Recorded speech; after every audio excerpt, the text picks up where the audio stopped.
Welcome to the World Affairs Council Upstate's event on Why It Matters, the Belarus protests. Today's event is part of our ongoing America in the World Conversation series, and I'm really grateful that you could all join us on this rather blustery, rainy day that we've had.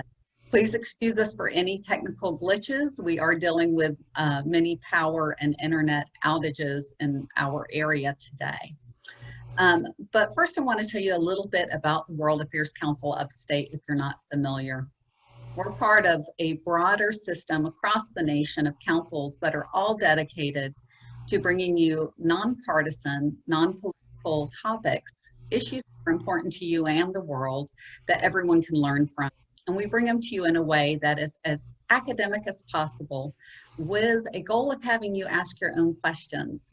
So today, during our event, I suggest if you can, you think about your questions and type them into our chat. They will be filtered by our moderator to our speakers. Why is this topic important to us? Well, Belarus is known as kind of the lungs of Europe. It's known for beautiful forests and rivers. I believe that in 1991, the US recognized it as an independent country. And today is in the middle of tremendous protests and demonstrations after years of rather authoritarian rule. So today's speakers are going to talk to us about that, about how different groups such as women have been a sustaining force behind the protests and what lessons we can look at, as the US is on its own course towards elections. Today's event is moderated by Dr. Brent Nelsen of Furman University. Brent is part of our World Affairs Council Upstate Steering Committee and is an amazing representative on international political affairs and global issues in general. Brent is a former or a alumni of Wheaton College, where he received his Bachelor's of Arts, his Master's and PhD from the University of Wisconsin-Madison. Brent focuses on teaching a lot on the European Union, an emphasis on religion and politics. He has recently co-authored a book with James L. Guth titled Religion and the Struggle for the European Union, Confession Culture and the Limits of Integration. We are so grateful to have Brent here with us today, and Brent is going to introduce our speakers. Brent, I'm going to turn it over to you. Thank you very much, Tracy. It is a privilege to be here, and for those of you who are not in the South Carolina area, you don't know that we had a hurricane go through last night, and we had it went right through Greenville, and we have a lot of power outages and trees down and things like that, and so that's probably going to keep a few people from getting online today and finding out some more about this important part of the world and the events going on in Eastern Europe. I'm very glad to. Yeah. Sorry, we're getting some feedback. Please put your, yes, thanks. Thanks for muting. We have some very distinguished guests today to talk about Belarus and the important things that are going on there. And so let me just introduce our guests. First of all, Mikhail Matlock. He is a native of Poland, and he comes to us today from Brussels, where he works.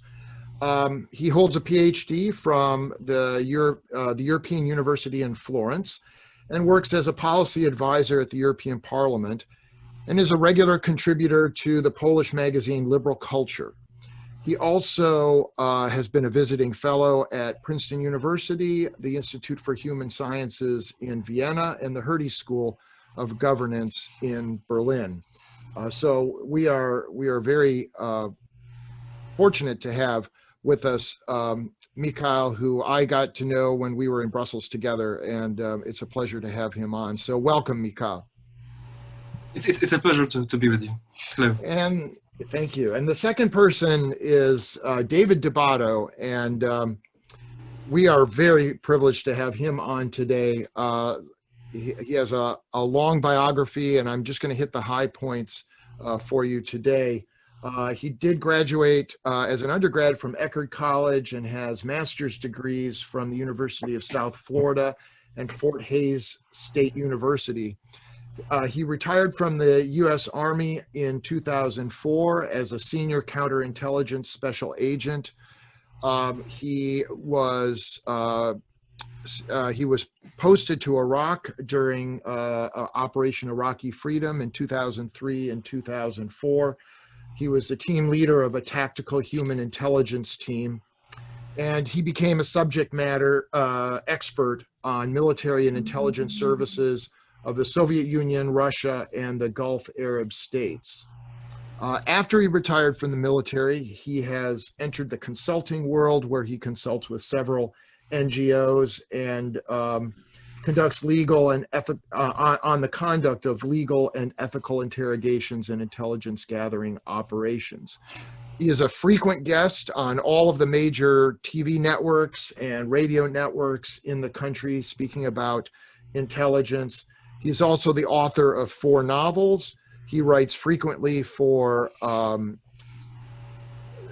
public intellectual magazines, I guess is the best way to put it.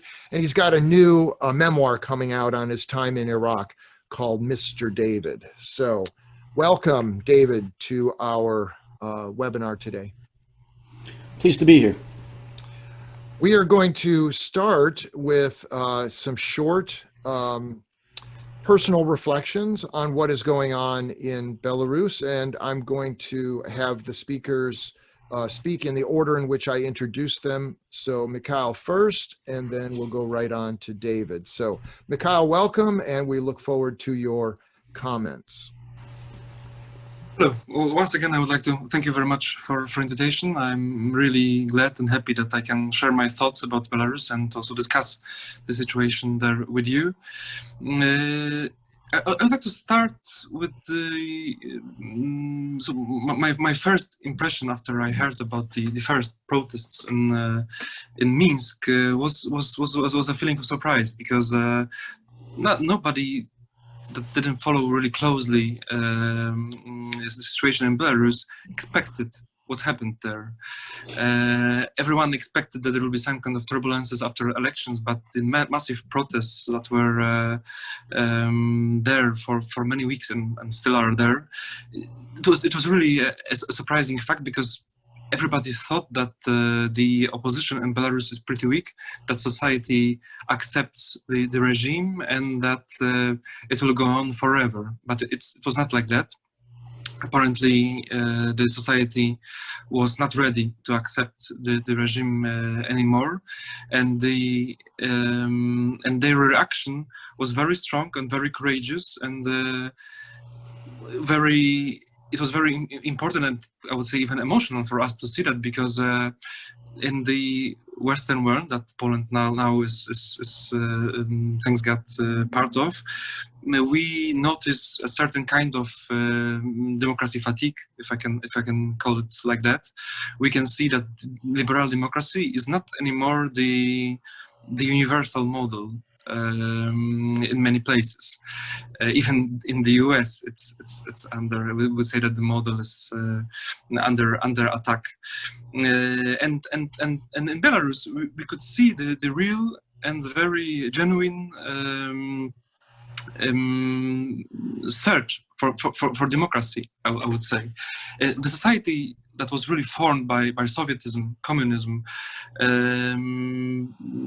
decided, without any kind of foreign interference, decided to be active and to fight for the regime change.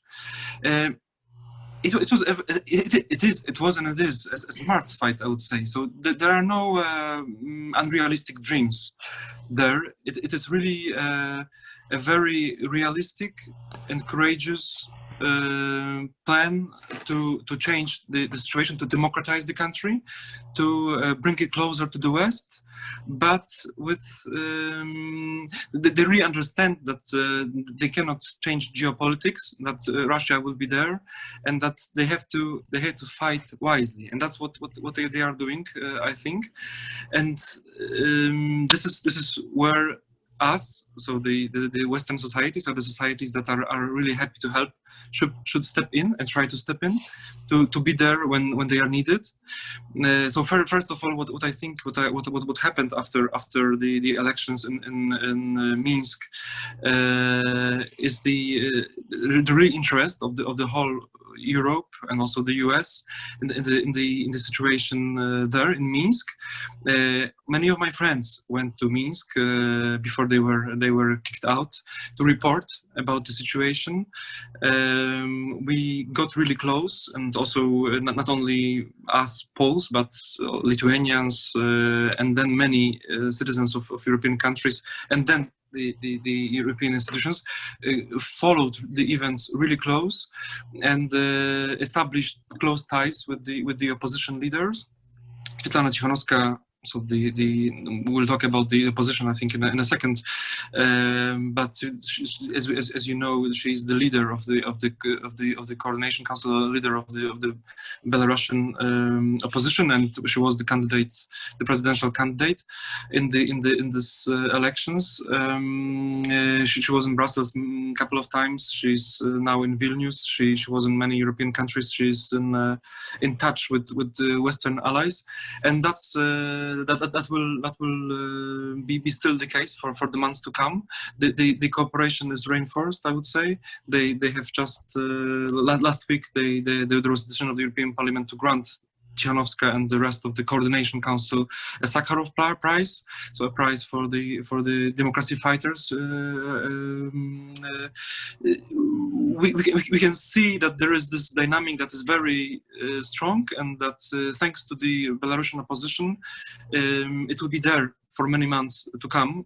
That's what we can see at least now. I think that we will come we will discuss the situation in detail, but I would say that the last months changed Belarus completely from a pretty well developed. You would be surprised that Belarus is a pretty well developed, much more developed country than, for example, Ukraine, but very Sovietic in terms of regime and the attitudes of people's attitude to a country that is really close to the Western neighbors, Western in terms of the political systems, which means, for example, the Baltic states. So we could see the move of the country that was really that happened from inside, which is really important, interesting, and. I think I don't want to talk for too long now, but I think we'll continue some of the parts of what I said in the discussion. Yes, thank you very much, Mikhail, and we will discuss more of those things. Thanks for introducing us to a number of topics. David, what is your perspective? Well, like Mikhail, I'll try to give you some of my initial thoughts when this first happened in August. Like most Americans right now, we're looking inward. We have our own election that we're still dealing with, as well as our own economic crisis, our own healthcare crisis. So I, like most Americans, I believe that we're not directly working in the foreign service, if you will, the State Department. We weren't really thinking about Belarus. In fact, most Americans, I go out on a limb here, could not find Belarus on a map. So we weren't really thinking about that. When it happened, I was personally surprised, not because I didn't think that Lukashenko deserved to have this kind of an uprising, but as Mikhail had said, there really hasn't been this kind of a united uprising before. There have been uprisings against Lukashenko with the previous elections that he's had since 1996, but they were very, very small. They were not very well organized, and they weren't supported by the vast majority of the Belarusian people. Not because they didn't agree, the timing just wasn't right. For all of the problems that Belarus has over the last 5 years of Lukashenko's rule, he has in his own way kept a very stable government. People were not out on the streets. They had health care, they had jobs. In fact, one of the problems that has come to the surface now with a lot of the protesters is that he maintained the Soviet-style type of government with full employment, full health care, which became a drag on the economy. But we'll talk about that a little bit later too. So I was very surprised that this happened right now, and I was very heartened as the days went by that it continued to develop, and in fact it got stronger. I was very shocked at that, and perhaps most of all that it remained peaceful, even in spite of the brutal treatment from Lukashenko's security services. The protests remained peaceful, they got larger, they became more organized, and to me, because we're dealing with some very serious problems here with our own form of democracy, it was very, very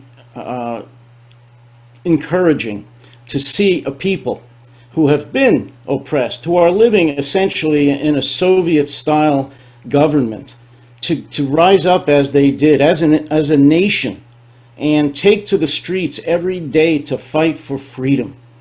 We don't see that a lot. We don't see it enough. And as I said, and I can't stress this enough, we are dealing with this issue here in a very, very serious way. And for me personally, it was just energizing to see an entire nation, although it's a nation of less than 10 million people, rise up almost as one to fight for their freedom against overwhelming odds, knowing that they would probably be beaten, that they would be imprisoned, that they might be tortured, and all of those things have come to pass. And I can't begin to tell you how heartening that was for me to see this. I just want to throw out here at the beginning, and I know we'll expand upon it, I know the question on everybody's lips is, well, why? Why did this happen now? And I'll just throw out for discussion, there's several reasons, but in my opinion, one of the main reasons was the economy. Yes, we're going to talk, I'm sure, about COVID. We're going to talk about the relationship with Russia and oil and gas and so forth. But the economy has really, really gone down to the point where the average Belarusian is earning now about the U.S. equivalent of about $380. And even in Belarus, that doesn't go very, very far. So they're struggling. They're struggling very, very much, and they're just tired. They're just tired of Lukashenko, and with this obviously fraudulent election, it just put it over the top for them. But again, everyone was surprised by this, but I guess the Belarusian people weren't, and they just came up as one, and I'm just very proud of them, and I'm keeping track of this hourly and every day to see where this goes. If I may, please add do. instantly. Yeah. So when it comes to the reasons, for me it was also a surprise. I will not deny that. But my friend who went to Minsk and to other Belarusian cities, he analyzed the situation there. He pointed out two facts that I think are quite important. One is more general. The other one is pretty specific and is connected to COVID that David mentioned.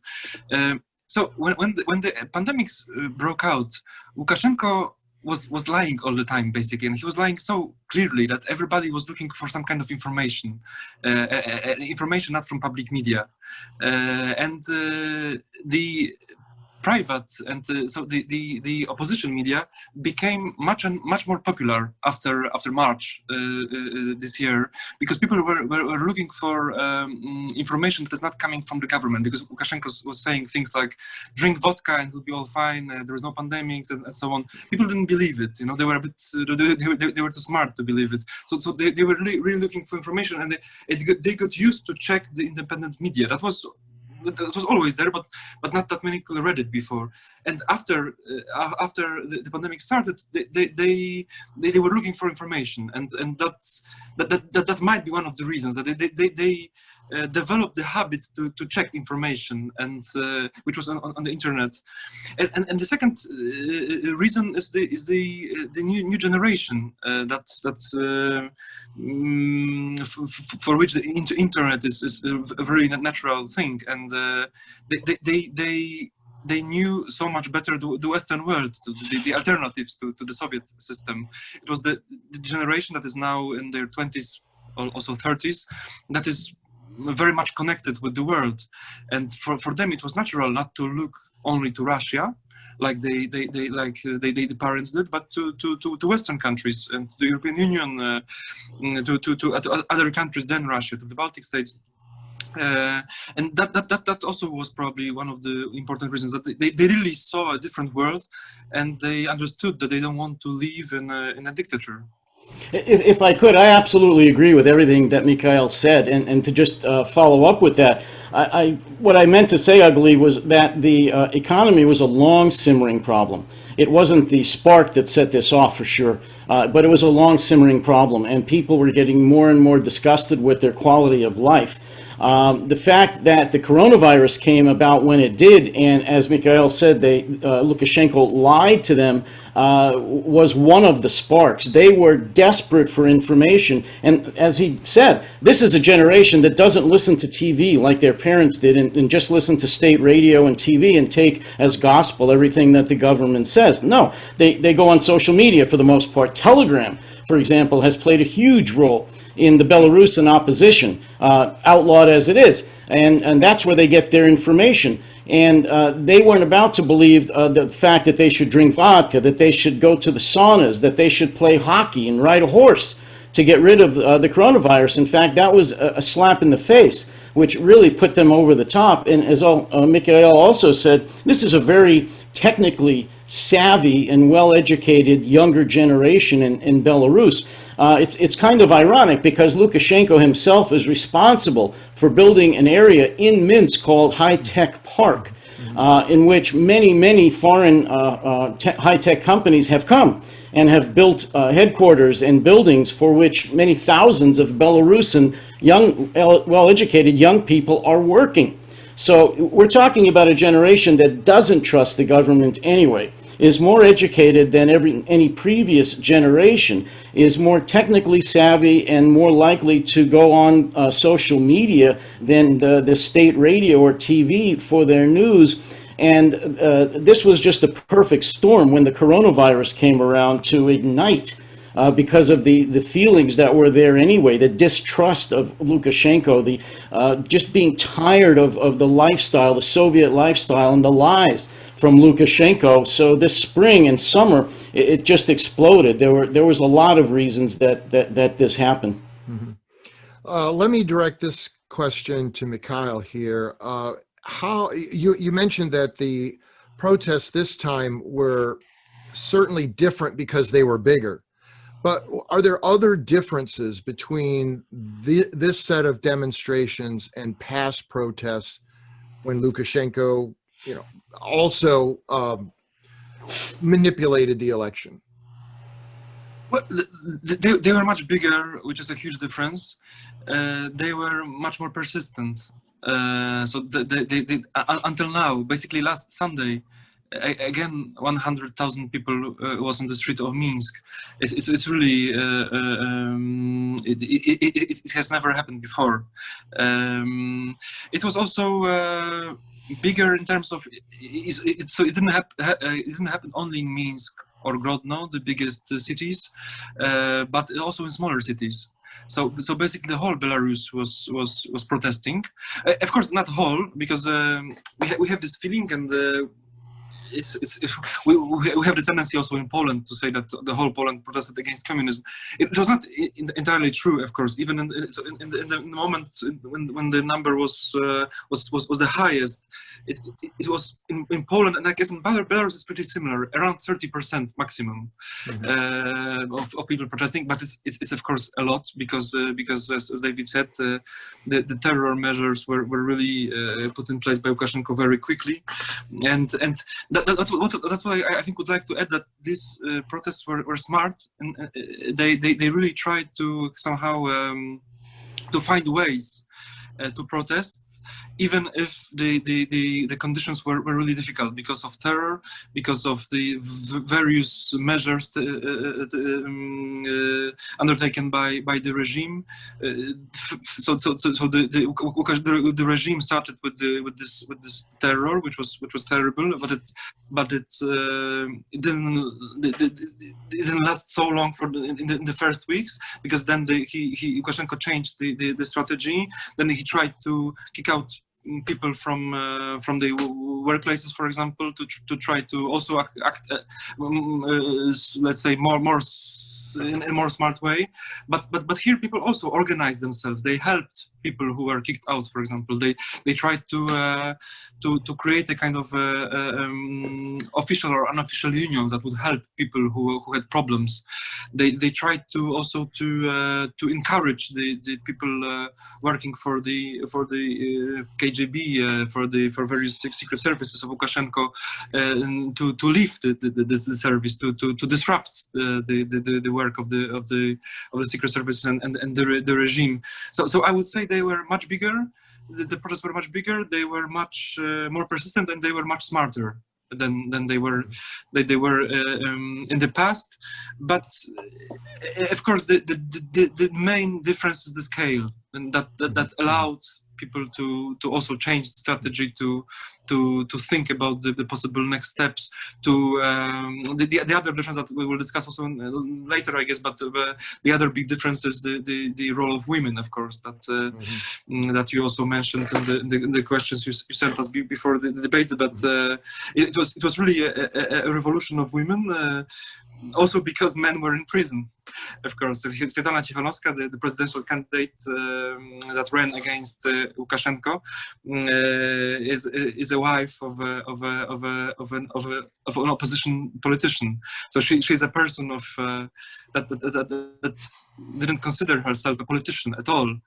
Even now, I spoke to people that work with her now, and she is still kind of, she feels that it's a bit too much. The whole world is looking at her, and before August 9th, she was a housewife, basically, not known to anyone outside of her family and family circle and the friends, the circle of friends. So the question of women that behaved really smartly and very reasonably when it comes to their political strategy. This is also a new element. Because just one more sentence, I would say just one more sentence.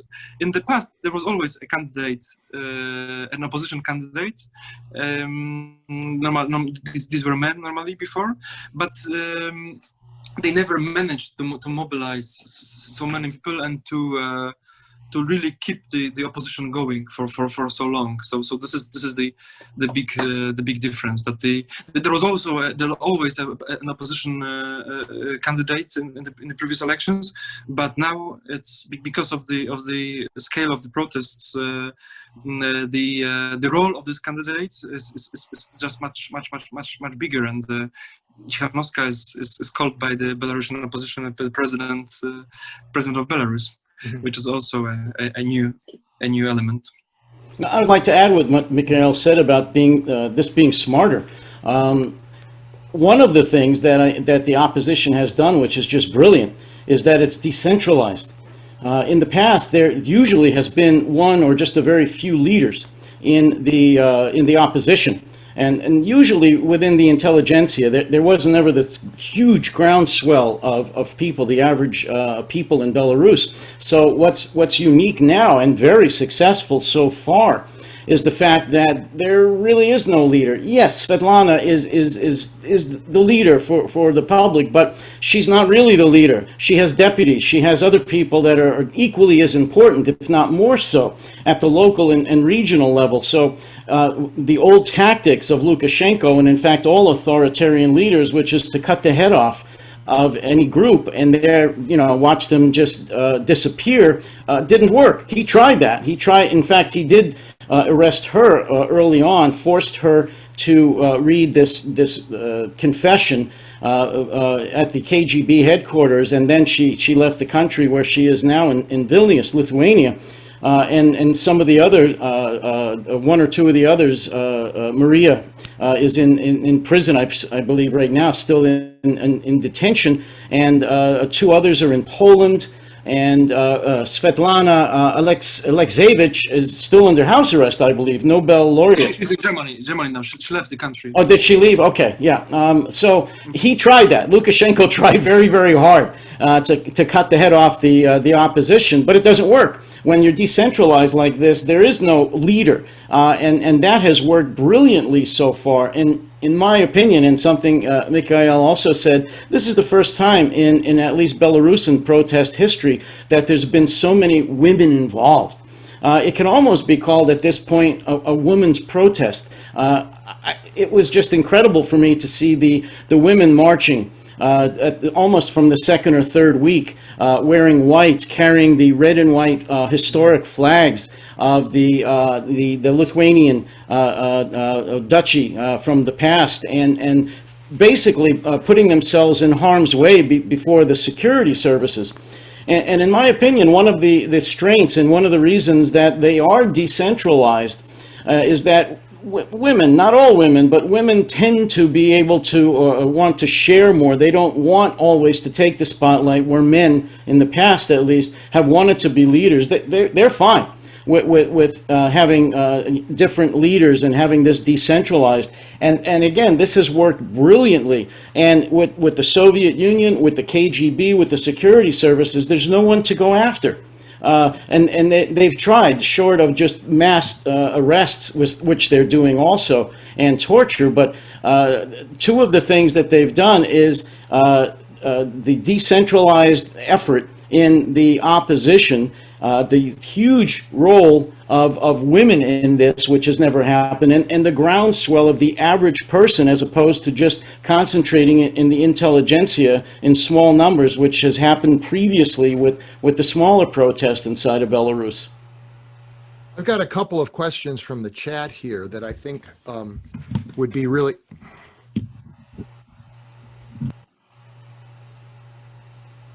Sorry about that, I cut myself off.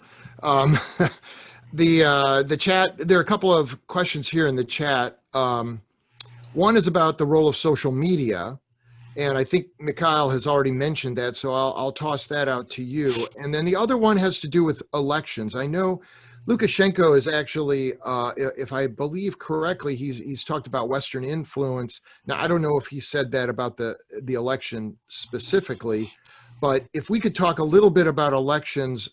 This one seems to have been rigged. Has Lukashenko rigged elections in the past, or is this just a moment when the opposition rose to the point where it could actually challenge Lukashenko? And I'll have David address that. So Mikhail, on social media first. Yes, I touched upon it recently, and also David mentioned that social media was, of course, very, very important here. Was crucial. Probably the social media used in this by opposition is as David said, Telegram. You have a Telegram group. I think it's called like that that you can follow. I think it's called Nexta, where you have every day all the possible information about what's happening in every single city, in every single factory. So people really organize themselves through Telegram mostly.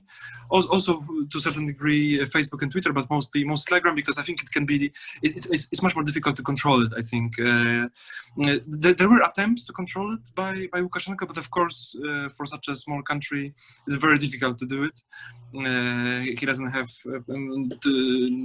enough power to restrict that. He tried to cut off internet, but it didn't really work. He would have to do it in the whole country, I guess, and then the whole country wouldn't be able to work. So he was not able to do it. Just one point that I would like to say: we're talking about the IT sector, and that's quite developed. I read that it's like the IT sector is 5% of Belarusian GDP. It's quite a lot. It's quite a lot. It's more than, for example, in Poland. So and Poland is a really pretty modern economy when it comes to Eastern Europe. So it's really something. So this is one of the reasons why social media could have a news, and Lukashenko couldn't just cut off internet because it's just needed. Yes, it played a huge role. It was probably the most important tool that the opposition used to organize protests. Mikhail, if you remember, during the protests, some of the more larger ones at the beginning, Telegram was what they used to actually coordinate where they would go, what streets they would go on, where the security services had them blocked off, and they would tell them, you need to go around this way. So if it wasn't for Telegram, a lot of this would never have happened. Mm-hmm. Absolutely, yes. So, David, how about intelligence communities manipulating the protests or the elections? What do you know about that? Lukashenko has had fraudulent elections since he was in power within Belarus. He's an authoritarian ex-Soviet leader. This is what they do.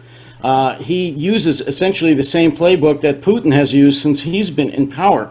I believe he gave Svetlana 9.8% roughly of the votes. He just pulled that out of a hat. They actually what he did, and what the ex-Soviet type of leaders, authoritarian leaders, do. They not only pick the candidate that's going to win, they pick the candidates that are going to lose. So he's been doing this for 26 years. So yes, this was a rigged election. All of his elections were rigged. No, from my knowledge with our intelligence agencies, the Western intelligence agencies, specifically with Belarus, no interference. We didn't want to. It would be poking a hornet's nest. This is Russia's near abroad, as he calls that, Putin and Russia. And we really didn't mess with their elections. What Lukashenko is saying now, and what's coming out about foreign interference, is that and he said NATO is getting ready to invade him. He's accused Poland of massing at the border. He's accused Lithuania of massing their army at the border, ready to invade him. Of course, that's insane. They would never do that. NATO is specifically a defensive organization, always has been, always will be, and they are defending against Russia, and before that the Soviet Union. So that's ludicrous on the face of it, but he's doing that for obvious reasons, to divert attention from his own problems. And in his case, he was desperately trying to get Putin and Russia interested by saying that NATO is going to invade and that he needs assistance. Of course, Putin wasn't going to fall for that. But that's what that was all about. No, in my opinion, from all that I know of our own intelligence and the Western intelligence services, there was no interference.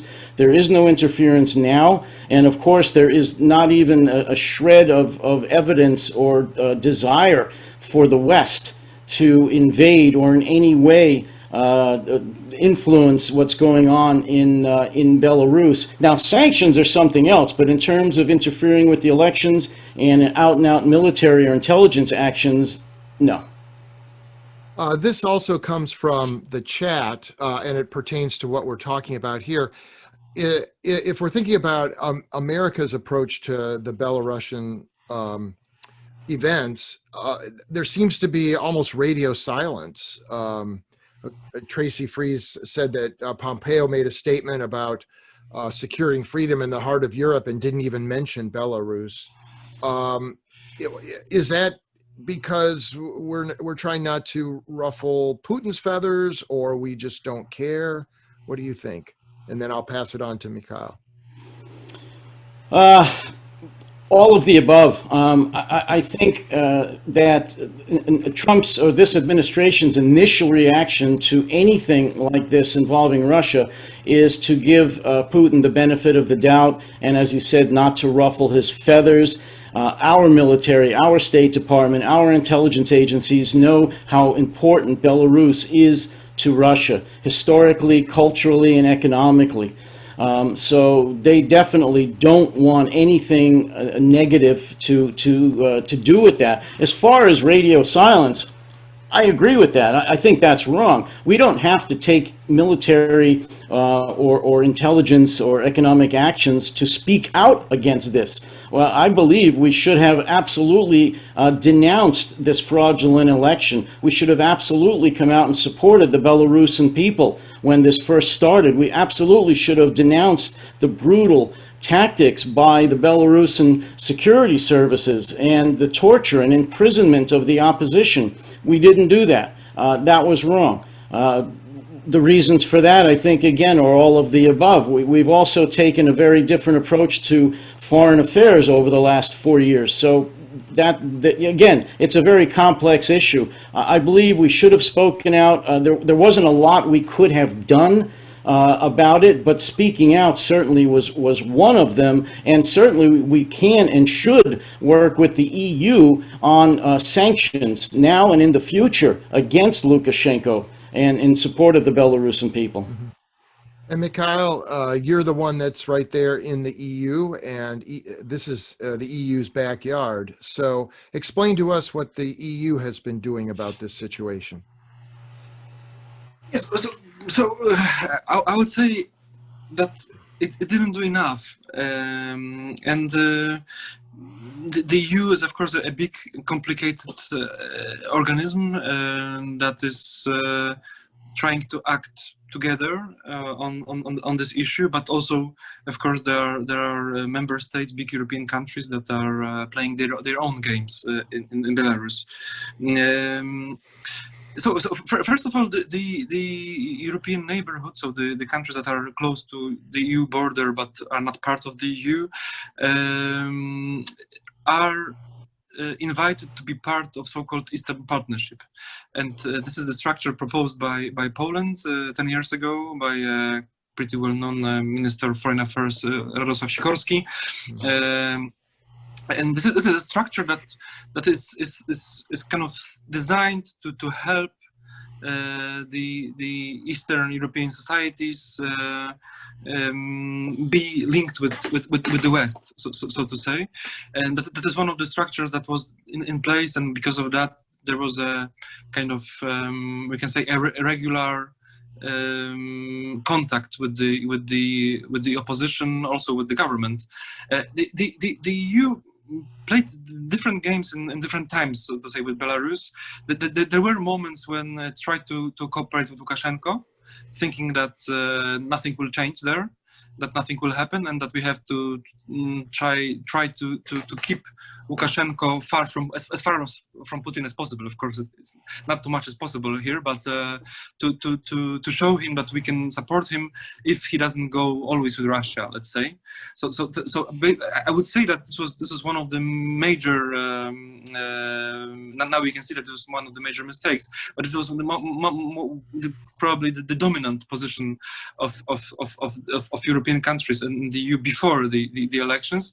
And after the elections, it changed, of course. The Baltic states were very active. Poland was also pretty active. The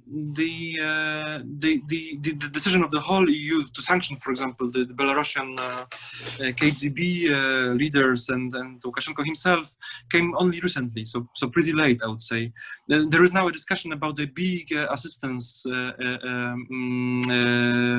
fund, let's say, that would help, that would be a kind of a promise for Belarus. If you change, if you organize new elections, that's one of the possibilities to change the current situation, then we will give you a huge amount of money to transform your economy.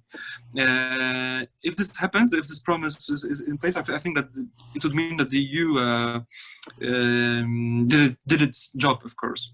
But and I think it will happen. It will happen. But the problem with the EU, I think, is that it's too slow. I would say it's too slow.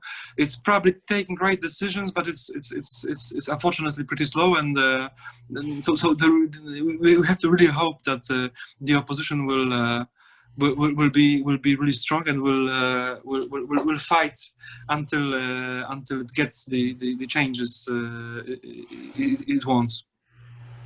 David, that's a good segue to our discussion of the opposition itself. What does the opposition actually want?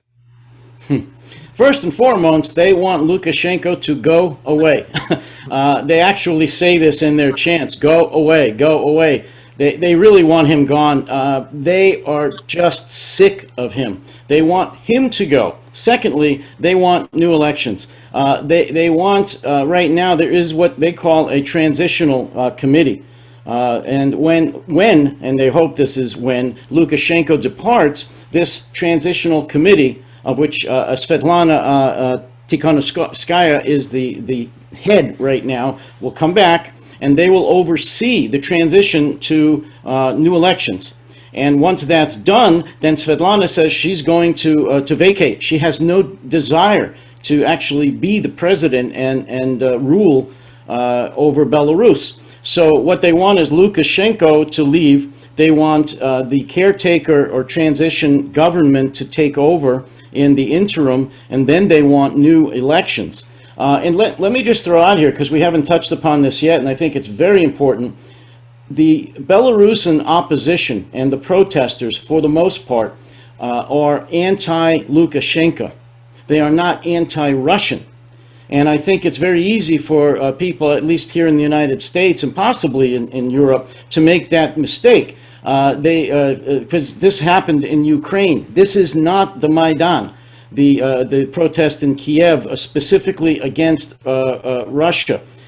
This is not the same type of feeling at all. These are two peoples that are very, very close together culturally for a very long time, as well as economically. And right now, that's where Russia wants to keep this. That's why we possibly haven't seen any overt action by Russian security or military going into to Belarus. Putin supports Lukashenko, but he is not about to send his police, security forces, or the military to support him in any overt way. That would turn this into an anti-Russian debacle.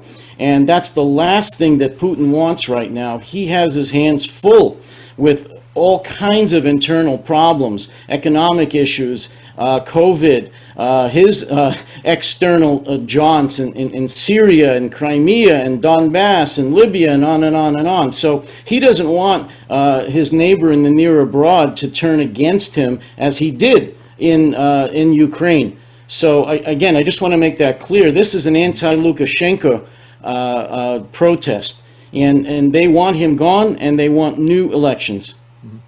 Mikhail, yeah, go ahead. But I want to know, what are the ties between Russia and Belarus, the economic ties that complicate this relationship with Russia, as well as the cultural ties? Of course.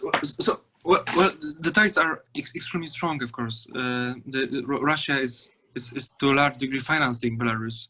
That's why it's so difficult for Belarus to change its geopolitical orientation. It's also it has a lot to do with energy, of course, and gas. Without Russia, there would be no energy supplies to Belarus, and that's why it's of course crucial. There's also a big question about the cultural independence of Belarus, because it's a pretty recent phenomenon. Now we understand that Belarus is independent culturally. It is an independent nation, but it was not always the case. For example, in 1991 there was a referendum where I think around 80% of Belarusians voted no to independence. So the independence, let's say, was a bit forced into them because of the whole of the destruction of the whole empire. And now, of course, the situation is different. It's absolutely clear that they want to be an independent country, but it is a process, I would say, and the links with Russia, of course, are extremely strong. I agree with David that it's not anti-Russian, that the opposition is not anti-Russian in itself, and I think also it's smart politically not to be anti-Russian. But I would also say that the leadership of opposition is clearly pro-Western. They don't voice their anti-Russian sentiments. I think it's smart, and they should continue like that. But they don't want another Russia in Belarus, another leader, another Putin-type leader, let's say, in Belarus, or anyone chosen by Putin. They would want someone chosen by the people, of course. Maybe it's the right moment to think about also the possible scenarios, and I think that what's possible is that what's in mind of also Russian president and probably their geopolitical advisors is the Armenian scenario, where you have a country that is to a certain degree controlled by Russia or with a strong influence. We probably will talk about the current conflict, which complicates things, but it's still the case that Russia is very influential there, but is at the same time pretty independent, and at the same time it's not a member of the EU or NATO. So that could be probably one of possible solutions, not that bad for the country, I guess, because it's kind of it would be a big step towards towards independence. It just when it comes to ties with Russia, there is a possibility, I guess, and that Europe should think about it, to connect Belarus to the EU energy regime. I would say, because there is a directive that basically forces all the EU countries to be kind of linked in terms of energy. There are, of course, serious problems with it, and etc. But to a certain degree, it works. So if we manage to connect Belarus, it will take time, probably years. But I would say 2 years, not 20 years, to connect Belarus to the European countries, to the Baltic states, and so on. Then probably also the geopolitical situation of Belarus would change significantly, and would allow Belarus to be a bit more independent and a bit closer to us, and that's what we want. Mikhail, what you were saying, I believe, from the outset was the best possible outcome for Russia, which is to try to get their own men in there, to get someone that's acceptable to the Kremlin and also acceptable to Belarus, to Minsk, to be their candidate in Belarus, but be very friendly to Russia, which, as you mentioned, they've done before.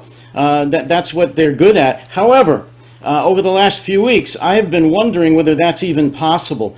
I don't know, honestly, if that would be acceptable to the opposition at this point, because it would be so flagrant that they were doing that at this point, now, in the end of October. I don't know if the opposition and the people out in the streets would accept a Kremlin-blessed candidate after all they've been through, after the 10,000 plus arrests and the torture and the disruption of their lives. That was my opinion, that's how this is going to end, that's the best scenario for everyone involved.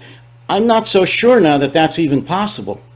Mm-hmm, mm-hmm. Would Putin accept a free and fair election and the election of one of these opposition leaders, not anti-Russian, but definitely oriented towards the West? Mikhail, what do you think? No, I think he can't accept it. He might accept some form of compromise, although he's not very good in compromises, I think, but he might accept some form of compromise, but he won't accept free elections because of the internal situation of Russia, I think, you know. Yes. You probably watched the regional elections, in which it became clear that the support from him is weaker and weaker. His economic situation is pretty bad. There's COVID, of course. The situation, the conflict in Nagorno-Karabakh, the conflict in Ukraine, that's also very important here, and David mentioned that already, but he's losing the war there, basically. He doesn't have any idea what to do now. He doesn't have even support of Russian people to go further. So basically he's pretty lost in eastern Ukraine. He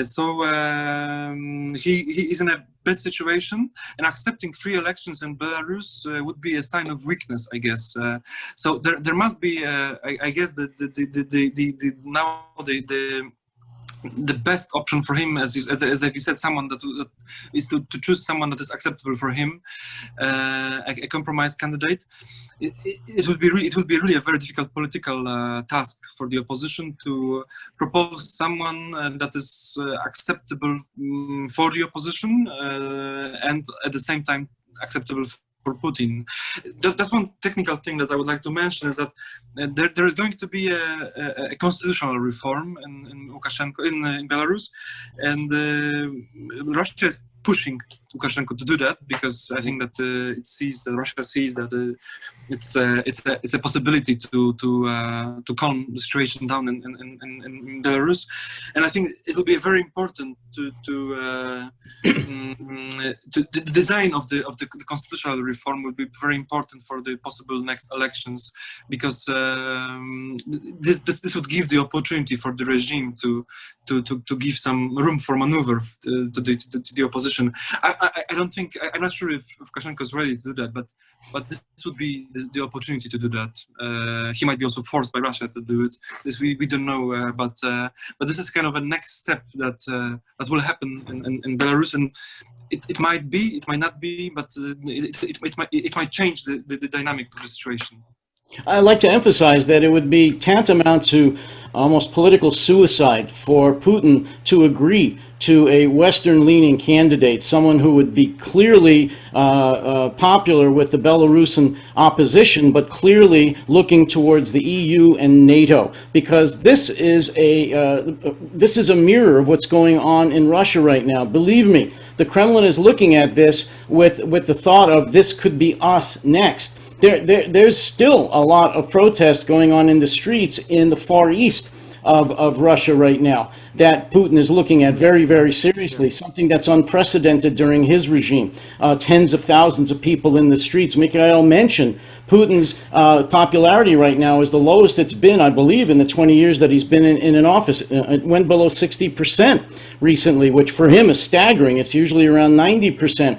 If he allows Belarus to go towards a friendly relationship of any kind, whether it's in energy maybe, but certainly to the EU, and don't even talk about NATO, but a Western-leaning president, that would be very bad news for him, and I cannot see him allowing that to happen. But I also don't see, as I said, him placing a ringer in there, somebody that is going to be friendly to the Kremlin, but yet acceptable to the opposition. He's in a very, very difficult position here. He's walking a tightrope, and I honestly don't know how this is going to work out.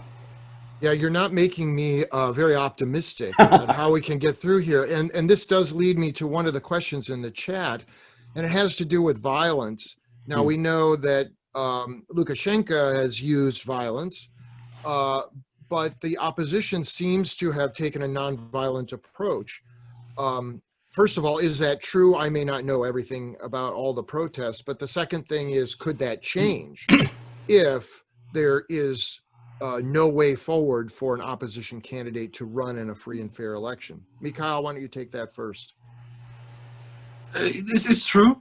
First of all, yes, the regime was very violent. Its strategies were different, but yes, they in general they were very violent, and it's also true that the opposition was non-violent. Probably it was inspired by the other democratic oppositions in Europe, maybe Polish one, also other democratic oppositions in the Eastern Bloc. Its political philosophy was to be non-violent, and it was successful. That's probably why it's also inspiring for Belarusians. I don't think it will change, because it'll be very difficult for them to win with the Belarusian army and the KGB and the Russian army waiting on the other side of the border. So no, I don't think it will change. They will have to continue fighting peacefully. I agree with Mikhail, and I want to throw something out here. The Belarusians and the Lithuanians are also very, very close and share a history. And Lithuania, during the waning days of the Soviet Union especially, was nonviolent. I actually know several people that were in Vilnius at the end of the Soviet occupation when they linked arms across all of Lithuania, and specifically under the radio on TV tower in Vilnius, when the Soviet troops came in and opened fire, killing at least 24 university students there, and still they didn't become violent and do counterattacks. That's just ingrained in their culture. Belarus is very similar. Again, they share a similar culture, so I also don't see this turning violent. Sure, there will be some people that if they've been clubbed or shot or something like this, that they would react, but I don't see an organized, violent opposition at this point. That's just not who they are. Let's look a little briefly at Ukraine to draw a comparison between Ukraine and Belarus, and I think David already has done that a little bit. And, you know, I guess my question is this likely to become another one of these frozen conflicts? Or do you see Belarus taking a different track than Ukraine? And let me throw another thing out there. Does Ukraine have an interest in Belarus? Are they involved at all in these protests? Are they taking a hands-off approach? Mikhail? Yeah, so these countries are very similar and very different at the same time. They are similar culturally, of course. They are neighbors. They are both dealing with the big bear, with the big Russian bear. But they are also different. So they are different economically. In general, as we said, the economic situation of people in Belarus is much better than in Ukraine. The nature of this conflict is also very different, because this is an internal conflict still, even if Russia is waiting on the border, but it's an internal conflict between the undemocratic regime and the society and the opposition. And in Ukraine it was different, because the elections in Ukraine after 1991 were in general pretty democratic. There were differences. There were, of course, at times they were rigged and there were protests afterwards. But if you look at the number of elections in Ukraine, normally they were pretty democratic. So the regime, the change of people in power was possible there. In Belarus, not. So the nature of regime is very different. Of these two regimes is very different. Ukraine is looking very closely at Belarus. Of course, it's very important for them. I think the change in Ukraine would this change in Belarus would strengthen Ukraine, but it's not really involved politically. I don't think it wants to.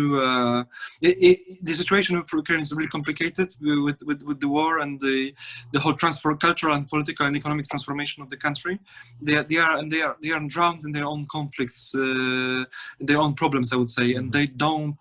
As far as I know, they are not really involved in in Belarus, because I don't think they would be able to help, to be honest. Because it's unfortunately, I am a big fan of Ukraine, and I hope it will become a member of the EU one day. But it's not, for now, it's not a successful model for Belarus, unfortunately. David, comments about Ukraine? Sure. I agree with the initial comment that Mikhail meant. They said they are both the same and different, the same culturally. The people of Ukraine have voiced their support for the Belarusian opposition. They are with them.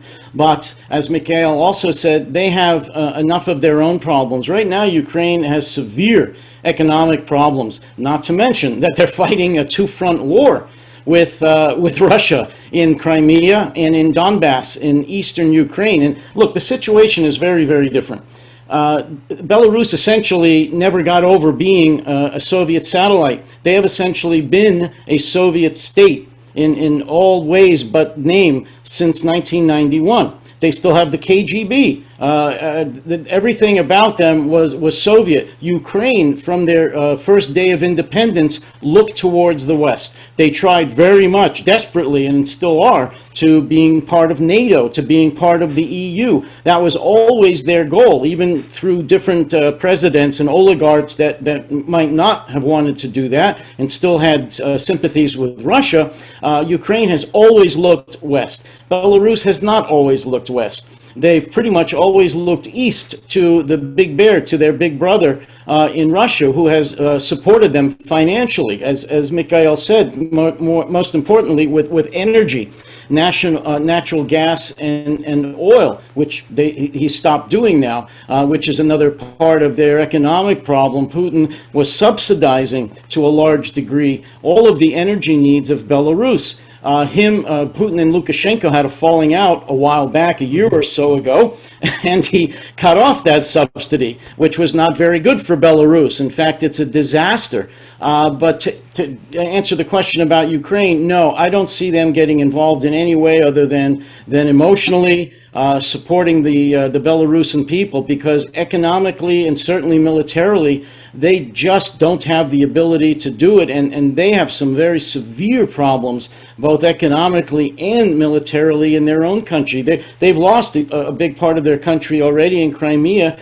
Nobody knows what's going to happen in Donbass, so no, they're taking a hands-off approach, to answer your question.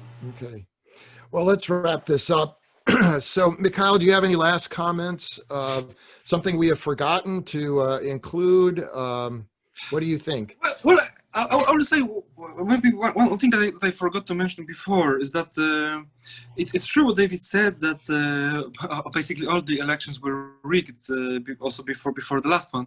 But Lukashenko was really supported by Belarusians. So our estimation, maybe we'll have to look at it once again. But our estimations were that he during all the previous elections, he would have won even without the rigging the election. Now it's different. So we see a big political and cultural change in Belarus, and my hope is that the opposition will be persistent. It will protest for the next months to come. That will be very difficult. So if it's going to last through winter until spring, then it means that there is a chance for success. Because I guess that it will give a lot of energy. Spring would give a lot of energy to the opposition, and it would allow, I think, allow them to enter negotiations with the government to make this constitutional reform true, and probably to organize a kind of election. Cichanowska said already one, I think, important thing, that she would give Lukashenko all the possible promises that he won't be touched if he agrees to that, which is smart. And I hope that they will keep this kind of smart political choices, and that they will win at the end. That's my hope, even if it's not very realistic for now. David, final comments? As is true everywhere else in the world, and maybe most especially here in the United States, the difference today in Belarus is the internet, and especially social media. The reason I believe that Lukashenko would have won all the past elections, even if they were fair and square, is because those people were still vestiges of the Soviet Union. They were very comfortable, and Lukashenko gave them comfort and security, and that was the most important thing in Soviet times: certainty, stability. And so yes, he would have won. Those people are now older. It's 26 years on, 24, 25 years on. We're now dealing with a very technically savvy generation who uses the internet and social media for all of their news and their needs. They are not going to accept a Lukashenko. They're not going to accept the Soviet Union rebirth again. And they're not going to even accept Russia meddling in their affairs. So that's why things are different now, and it's all about the internet. And that's all I can say. I hope that it works out. Yeah. Well, the World Affairs Council Upstate wants to thank our speakers for participating in today's event. Thanks again to our event sponsor, Colonel David Davenport, for helping make this conversation possible. We are so glad you were able to join us today and hope that you will register for our distinguished speaker event on November 5th at 12 p.m. featuring Mark Moorman, Director of the Office of Food Safety with the FDA. He will discuss the recent release of A New Era of Smarter Food Safety. For more information, please visit our website at upstateinternational.org. Thank you all for hanging with us, and I appreciate David and Mikhail. You've been awesome guests. We appreciate your comments. Goodbye, folks. Have a great day. Thank you.